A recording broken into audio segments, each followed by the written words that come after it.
Sarah Yarborough made one small mistake that morning. She thought she was late. She rushed out the door in her drill team uniform, rollers still in her hair, and drove to school almost an hour early. But the real problem wasn't that she was late. She was alone.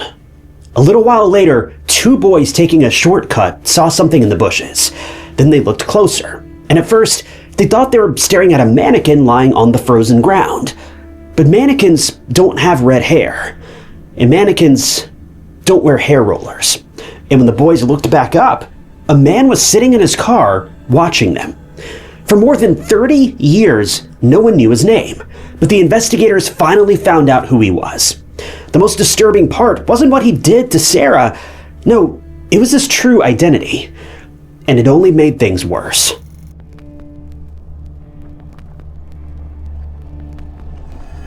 Sarah Yarborough was a 16-year-old high school student who'd been born in Portland, Oregon. But by the time this case took place, her family was living in Federal Way, Washington. They'd moved there with Sarah when she was only 8 years old. And in many ways, Federal Way had become the place where she was growing into the person that everyone around her loved so deeply. Sarah had two younger brothers, and at the time, she was attending Federal Way High School.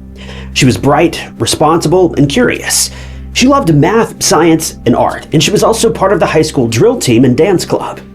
She had the kind of busy teenage life that seems ordinary to the outside, but means everything to the people who are living in it. Practices, friends, family, school commitments, and the feeling that life is just beginning. Her mother, Laura, described Sarah as the highlight of her life, and her friends said her personality matched her vibrant red hair. Fiery, vibrant, and almost impossible not to notice. She was friendly, she was sociable, she was energetic, and according to her family, she'd make friends with nearly anyone. But as we've come to realize, in true crime cases, this trait is often true for people who become victims. But Sarah was not only outgoing, she was also deeply protective of the people she loved, especially her younger brothers. She helped them with homework, looked after them, and shared a bond with them that her family would later describe as incredibly close. And that detail matters because the more you understand who Sarah was, the more devastating this case becomes. She was responsible for her age, she was helpful, and she was not the kind of teenager who would always be pushing limits or trying to disappear from her parents' view. She was a normal 16-year-old girl with school, friends, family, and a future in front of her. And then one cold December morning, all of that ended just yards away from a place where she should have been safe.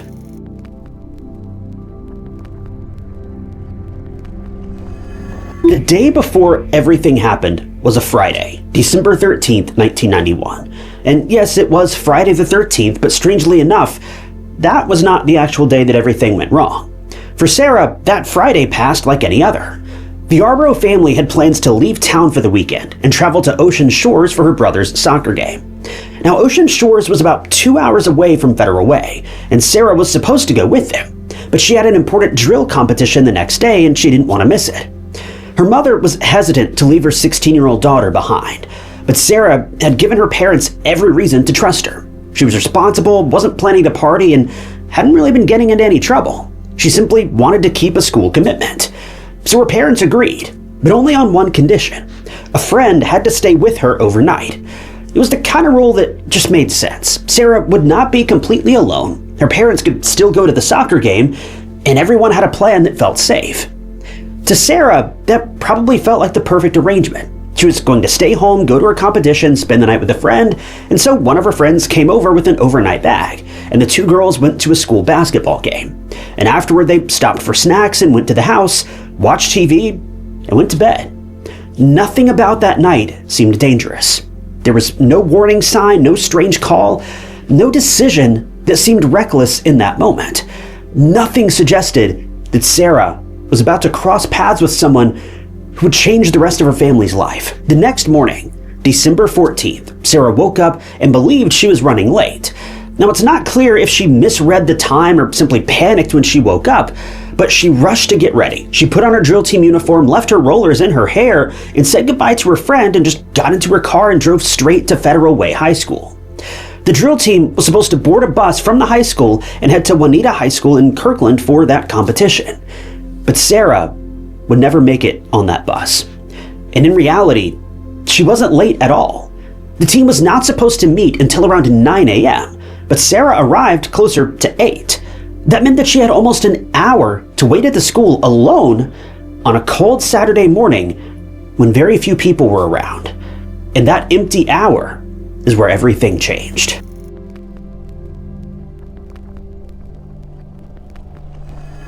Sarah was not the only teenager awake and out and about that morning. 2 other boys, 13-year-old Drew Miller and his friend Adam, had spent the night at Drew's house, and after breakfast they decided to go skateboarding near a grocery store close to Federal Way High School. And to get there, they took a shortcut.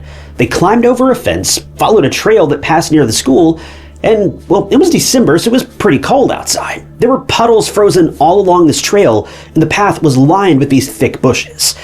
There were no crowds, no teachers, no parents dropping kids off because it's Saturday, and no real reason for anyone to be hiding there. The boys were just being kids, walking through this frozen path, hearing the ice and snow crunch under their feet, when Adam suddenly saw something that made him stop. A man was coming out of the bushes. At first, that alone did not seem like proof of anything. The boys thought maybe he'd been hiding there to smoke or do something that he didn't want anyone to see. It was strange, but not automatically terrifying. But still, something about it felt off. The man walked ahead of them towards his car, and as the boys passed the place where he'd come out of the bushes, they looked behind the brush. That was when they saw what they thought was a mannequin. It was lying on the cold ground, and it looked real. But in their minds, they didn't want to accept that it could be real. And then they noticed the hair. Mannequins don't have red hair, and they don't have rollers in their hair. And that's when the boys understood they were not looking at a mannequin at all. They were looking at a young girl, unresponsive on the ground. Their ordinary morning turned into something horrifying in one single second. And when they looked back towards the man they had just seen coming from the bushes, he was now sitting in his car, watching them. The boys froze. They were confused, terrified, and too young to fully even process what they had just walked into. And then instinct took over. They turned around and ran as fast as they could back to Drew's house because they needed the police. And they had every reason to wonder if they were in danger too. But thankfully, they made it home safely, and Drew's parents were told about what they had seen. And police and emergency services were called, and they were there within minutes, and that quiet shortcut near that school was now filled with officers, paramedics, and flashing lights. When first responders first arrived, they found exactly what the boys described. A young girl with red hair wearing a Federal Way high school drill team uniform lying on the cold ground. It was Sarah Yarborough. She'd left that morning for a competition, but she never even made it out of the school parking area. Investigators searched the scene, and soon enough they found her car abandoned 100 yards away from where her body had been discovered. It was clear Sarah had driven herself to the school, but what happened after that was much harder to understand. Inside her car, nothing looked chaotic. There were no obvious signs of a major struggle. Her belongings were all still there, and even a pack of orange juice was just sitting there undisturbed on the front seat. That detail is eerie because it makes the scene feel suspended in time, as though Sarah simply walked away for just a moment, and she was supposed to come right back. That told investigators something important and also disturbing. Whatever happened to Sarah may not have started with some violent ambush inside the car. It was possible that the attacker approached her, spoke to her, and somehow convinced her to get out and walk towards that isolated area where she was later found. And because Sarah was known as someone who was kind and willing to help, investigators wondered if that kindness had been used against her. Maybe this person asked her for help. Maybe this person created a problem. And maybe they said just enough to get this responsible teenage girl out of her car. And if they did, then Sarah's last act of ordinary kindness may have been the very thing that put her in danger. However it happened, Sarah ended up alone with someone who had no business being near her. DNA was recovered from her body, and that did give investigators hope. But in 1991, having DNA did not mean what it means today. They had a profile, but no match. They had evidence, but no name. So for the moment, the only people who had seen the person responsible were the 2 shaken boys who'd stumbled into the aftermath by accident.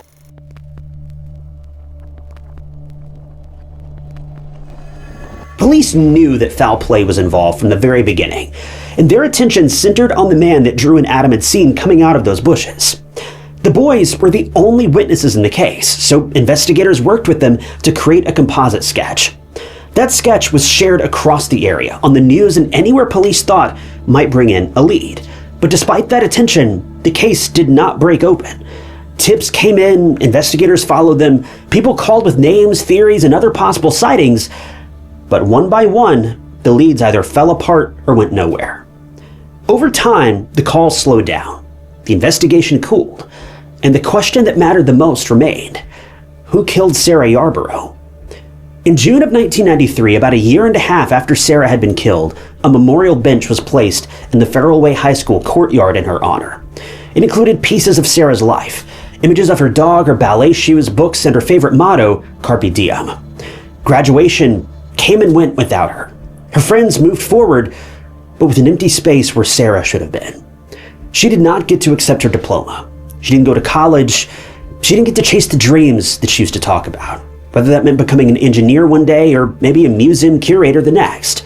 For her family, time didn't move the same way that it moved for everyone else. Life continued, but Sarah was always missing from it. There are families who lose someone and then they slowly begin to learn to carry that grief. But in Sarah's case, grief came with a second wound. The person who did this was still unnamed. Her brothers grew up without the sister who protected them. Her parents lived with that kind of guilt that no parent should have to carry, replaying the decision to leave her home alone that weekend and wondering what might have happened if one small detail had changed. Meanwhile, the case remained open, but the truth seemed farther away with every passing year. Investigators still had the DNA, they still had the boy's description, but neither one could give the family what they needed the most: a face, a name, and an arrest. But then, time did something unsuspected. It gave investigators a tool they had not even thought of in 1991. DNA technology advanced, and cold cases that once seemed impossible now looked different. Evidence had been sitting for years, and it could now be tested in new ways. Profiles that had no match could now be compared through different methods that didn't even exist when Sarah was killed. And eventually, Sarah's case became one of the cases that would help prove just how powerful those methods could be. It would not be quick, and it would not erase the decades Sarah's family had already lost, but it gave investigators a path forward where every other path had gone cold.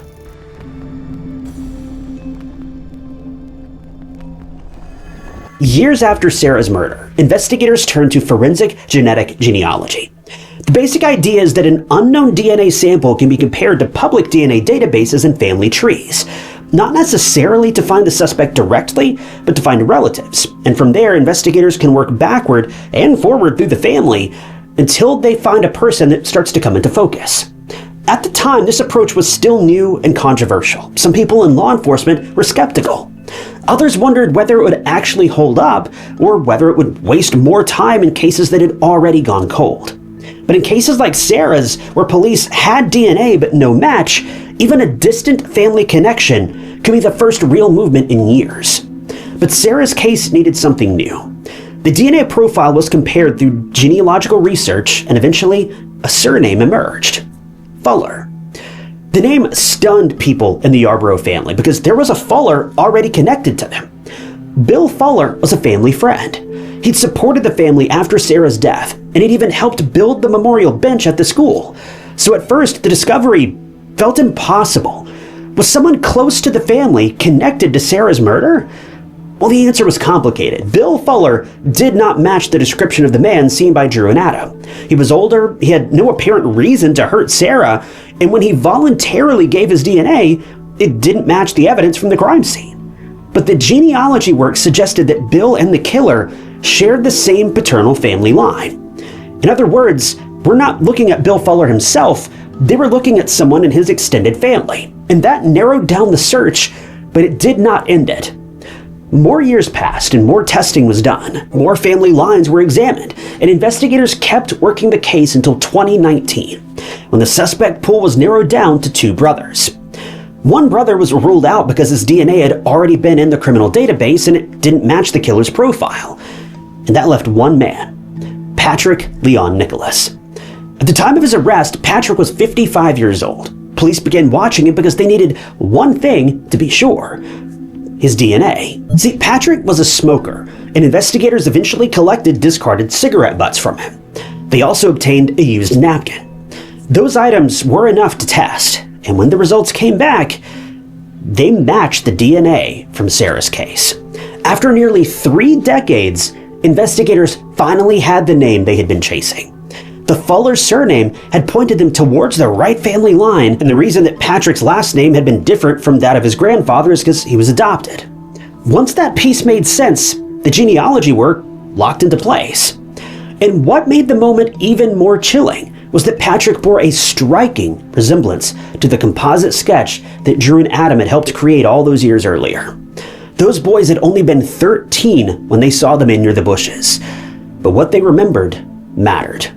Their account had helped preserve the face of a suspect long before science could help finally put a name to him. But the most disturbing discovery was not just that Patrick matched the evidence, it was that the investigators learned about this man's past, and Patrick had a history of violence against women. All the way back in 1983, years before Sarah's murder, a woman named Anne was sitting in her car near the Columbia River when Patrick, who was just 19 at the time, approached her and made small talk at first. But when she tried to leave, he threatened her with a weapon and forced her towards an isolated area near the river. Now, thankfully, Anne escaped by jumping into the water to get away. But Patrick tried to flee and police caught up to him before he could disappear. And once they looked closer, they learned this was not his first sign of violence. His record included serious crimes from back when he was a juvenile. His pattern was already there. He would approach a woman, use a weapon to fear or control her, and then force her towards isolation. That's what makes his history so important in Sarah's case. This was not a man who had never shown any warning signs. This man was clearly a repeated offender. He pleaded guilty in Anne's case, and at her request, he received the maximum sentence, 10 years. But he didn't serve 10 years. He was released after just 4. That detail is crushing in hindsight, because if Patrick had served his full sentence, he would have still been in prison when Sarah Yarborough was killed. But instead, he was free. And not long after Sarah's murder, his name surfaced again. In 1993, Patrick was convicted in a case involving his 6-year-old stepdaughter. The charges were eventually reduced to gross misdemeanor, and once again, the sentence was shockingly lenient. And even after all that, his DNA was not entered into a criminal database in a way that would have helped Sarah's case be solved earlier. That is one of the most frustrating parts of this story. Investigators had DNA from Sarah's case. They had a witness sketch. They had a man with a violent history. But because the right connection was never made, Sarah's family waited for almost 30 years for an answer.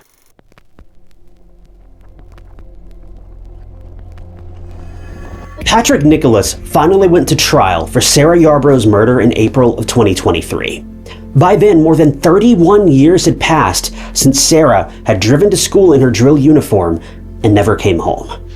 The prosecution argued that Patrick saw Sarah alone that morning and targeted her. She was a young girl sitting by herself near a school with almost no one else around. Investigators believed he lured her out of her car and into the most isolated area under some kind of pretense, possibly asking for help, and Sarah's kindness may have been the very thing that he then used to get close to her. And the defense tried to challenge the case in several ways. They questioned the use of forensic genealogy, especially because the technology had been used early in the development.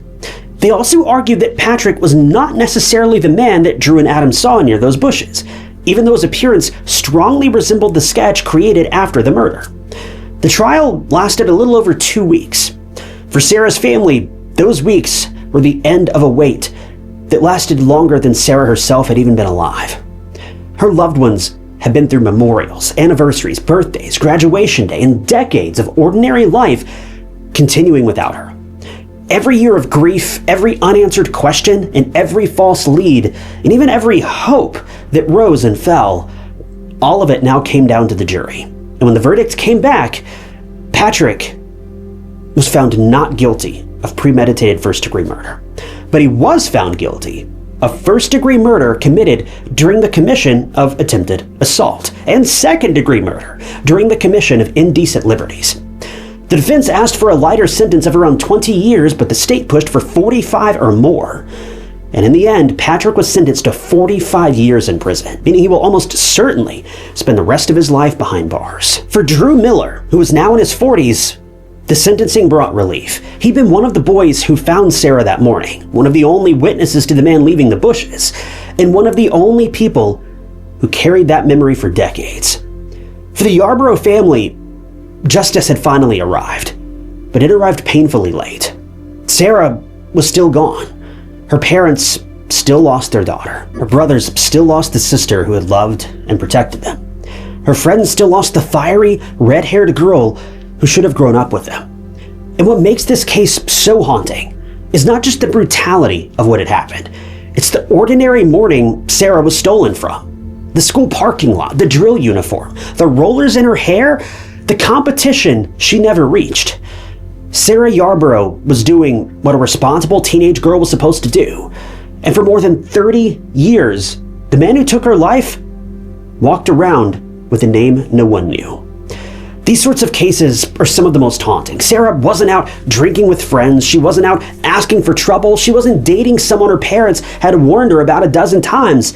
She was just doing her best to live a quiet, productive life. And still, somehow, she got taken away. But the most disturbing part of all is that this story is nothing new. It's a tale as old as time. You can think all the way back to the times of Cain and Abel 6,000 years ago. Abel wasn't murdered because he was doing something wrong. He was killed because he was doing something right. Evil always finds a way. Sarah's story is not a warning that she did something wrong. It's a reminder that tragedy is not always explainable. It's not always fair, and it's not always tied to someone's choices. Sometimes evil finds the innocent because our world is critically broken and because wicked people continue to choose darkness.